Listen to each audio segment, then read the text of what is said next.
नमस्कार, आप देख रहे हैं अपना चैनल अध्ययन प्रहरी। अपने चैनल पर हम लोग लूसेंट सीरीज के अंतर्गत ऑब्जेक्टिव बुक और डिस्क्रिप्टिव बुक दोनों देख रहे हैं, जिसमें अभी तक हमने एंशिएंट हिस्ट्री के ऑब्जेक्टिव और डिस्क्रिप्टिव दोनों समाप्त कर दिए थे। इस समय हमारा मेडिवल हिस्ट्री चल रहा है। मेडिवल हिस्ट्री में हमने डिस्क्रिप्टिव बुक पढ़ लिया है। आज हम अपने इस सेशन में ऑब्जेक्टिव बुक को पढ़ना प्रारंभ करेंगे। दोनों को कॉम्बिनेशन में लेकर चलने में फ़ायदा यह है कि रिवीजन हो जाता है उससे।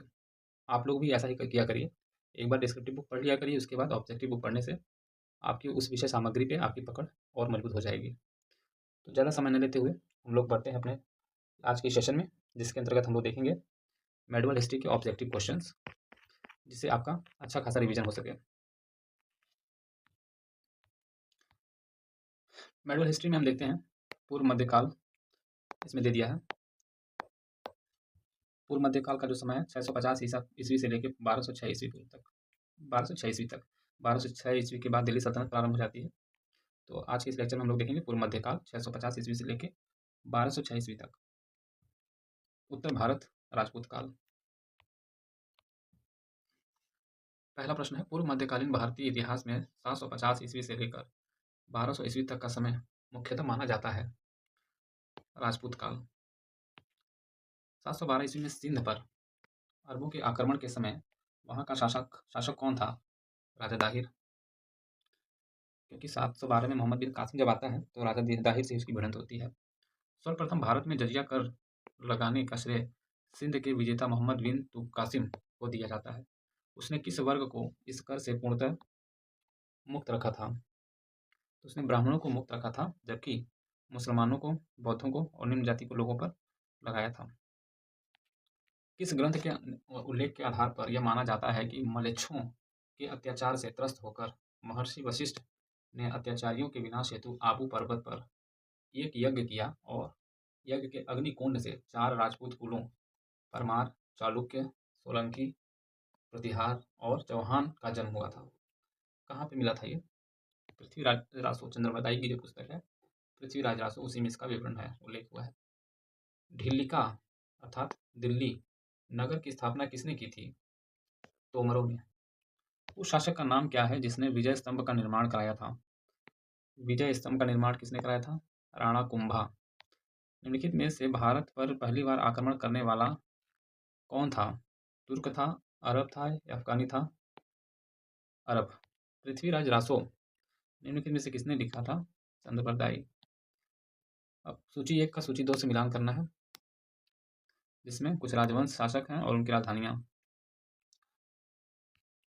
तो प्रतिहार का लिखेंगे कन्नौज से, चंदेल का खजुराहो, परमार का धार और चालुक्य या सोलंकी वंश का अहिलवाड़ा। तो प्रतिहार का या परिहार वंश का जो है कन्नौज, ठीक है। चंदेल, खजुराहो, परमार का धार और सोलंकी का अहिलवाड़ा।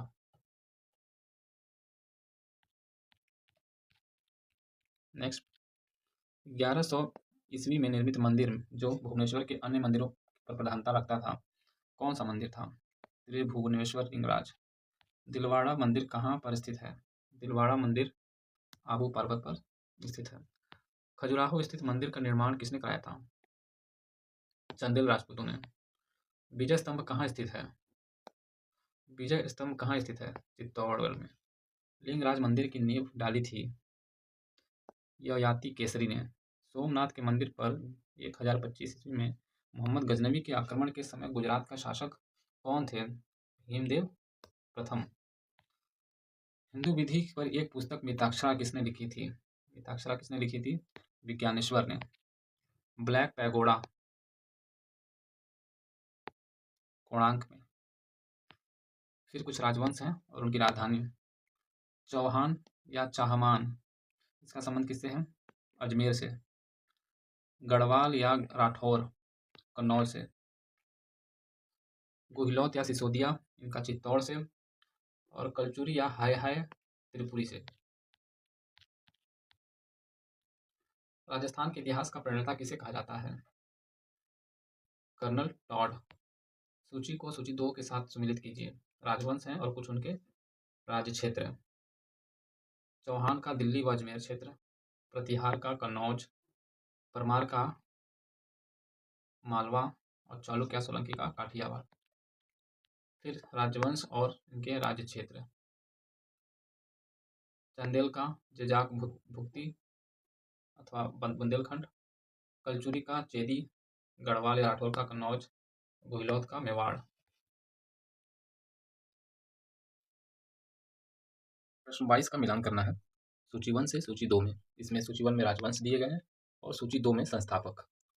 चौहान वंश का वासुदेव थे, परमार वंश सियक, चालुक्य मूलराज प्रथम और चंदेल के नन्नुक चंदेल।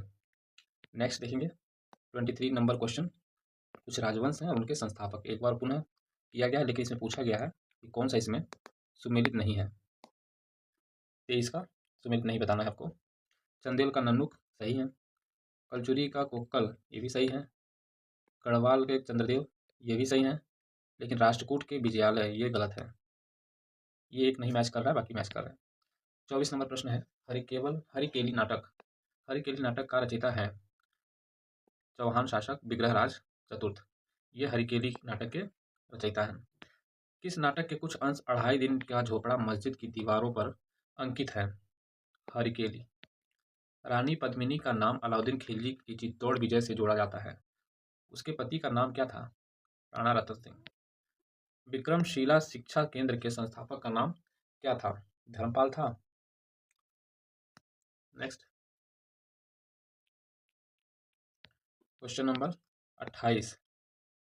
निम्नलिखित में से किस मंदिर परिसर में एक भारी भरकम नंदी की मूर्ति है जिसे भारत की विशालतम नंदी मूर्ति माना जाता है? 28 का सी कंदरिया महादेव मंदिर। निम्नलिखित में से किसे एक नए संवत चलाने का यश प्राप्त है? लक्ष्मण सेन को। गीत गोविंद के रचनाकार जयदेव किसकी सभा को अलंकृत करते थे? जयदेव किसके से थे? लक्ष्मण सेन के थे। किसने सोमपुर महाविहार का निर्माण कराया था? धर्मपाल ने। भुवनेश्वर तथा पुरी के मंदिर किस शैली से निर्मित हैं? भुवनेश्वर तथा पुरी के मंदिर नागर शैली से थे। राजवंश जो कन्नौज जो नागर शैली होती है, जैसे अगर ये मंदिर है तो इसमें बहुत सारी ऐसी ऐसी कलाकृतियाँ होती हैं, बहुत ही बारीक कलाकृति। आप उड़ीसा में जितने भी मंदिर पाएंगे सब नागर शैली में निर्मित होते हैं, इसमें बहुत ही मेहनत और बहुत ही समय व्यतीत होता है बनाने में। राजवंश जो कन्नौज पर आधिपत्य स्थापित करने में त्रिकोणीय संघर्ष में उलझे हुए थे। तो 2, 3 व 4 ये हैं पाल, प्रतिहार और राष्ट्रकूट। ये जो थे त्रिकोण लड़ाई इनकी चलती थी। ये उत्तर भारत में सत्ता पर काबिज होना चाहते थे। भारत में प्रथम आक्रमणकारी था कौन था? मोहम्मद बिन कासिम आया था। कब आया था? 712 ईस्वी में। जगन्नाथ मंदिर किस राज्य में है? उड़ीसा। यह मंदिर भी नागर शैली से निर्मित है। पुरी में स्थित कोणार्क के विशाल सूर्य देव के मंदिर के निर्माता थे कौन थे? नरसिंह प्रथम। अजयपाल संस्थापक थे।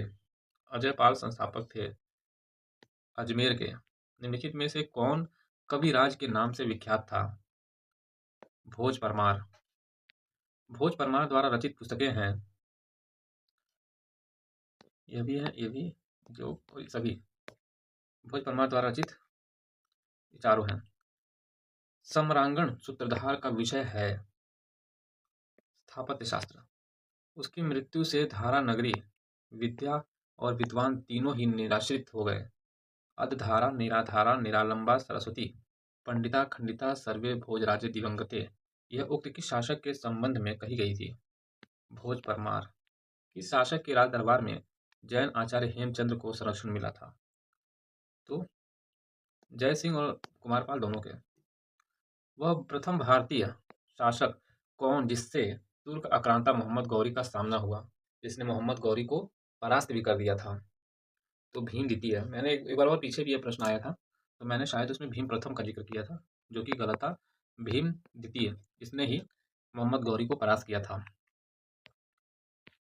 44 क्वेश्चन देखेंगे। किस शासक ने कालिंजर के अजय दुर्ग का निर्माण करवाया? धंगदेव। निम्नलिखित में से वह कौन सा संवत है जो कलचुरियों द्वारा प्रयुक्त किए जाने के कारण कलचुरी संवत भी कहलाता था।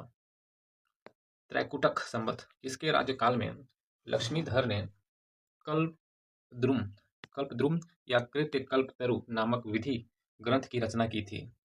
गोविंद चंद्र। चंदावर का युद्ध 1194 ईस्वी में किसके मध्य हुआ था? तो चंदावर का जयचंद और मोहम्मद गौरी।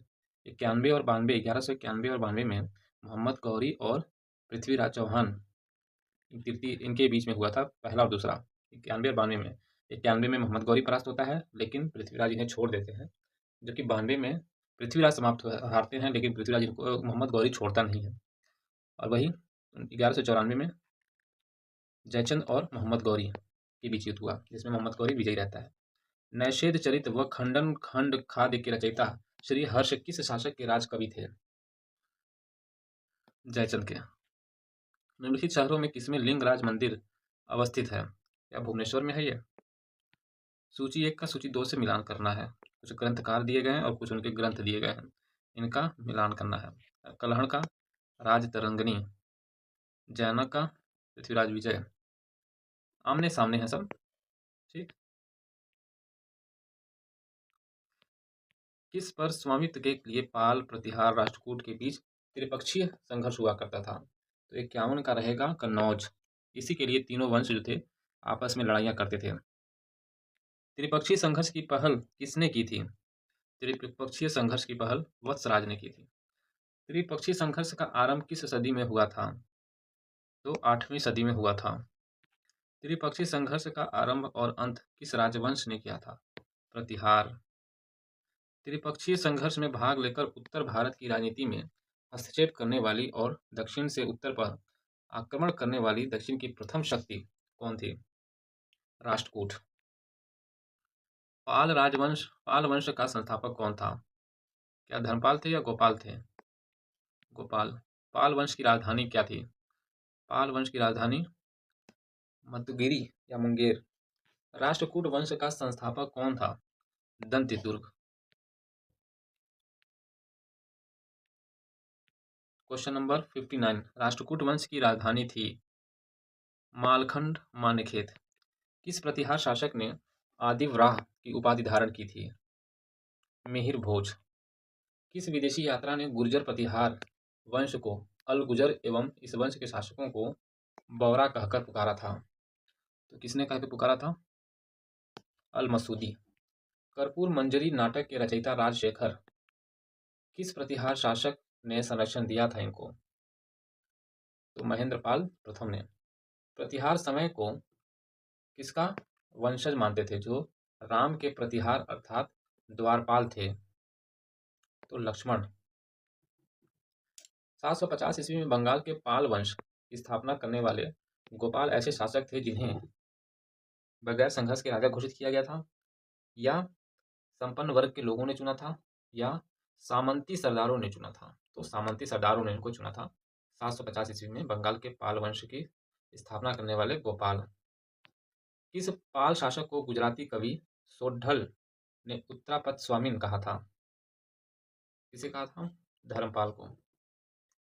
9वीं सदी में भारत आए अरब यात्री सुलेमान ने किस साम्राज्य को रुहमा कहकर संबोधित किया था? पाल। हिंदू विधि की एक प्रसिद्ध पुस्तक दाय भाग के रचयिता थे? जीमूतवाहन। रामचरित की रचना किसने की थी? कालिदास ने।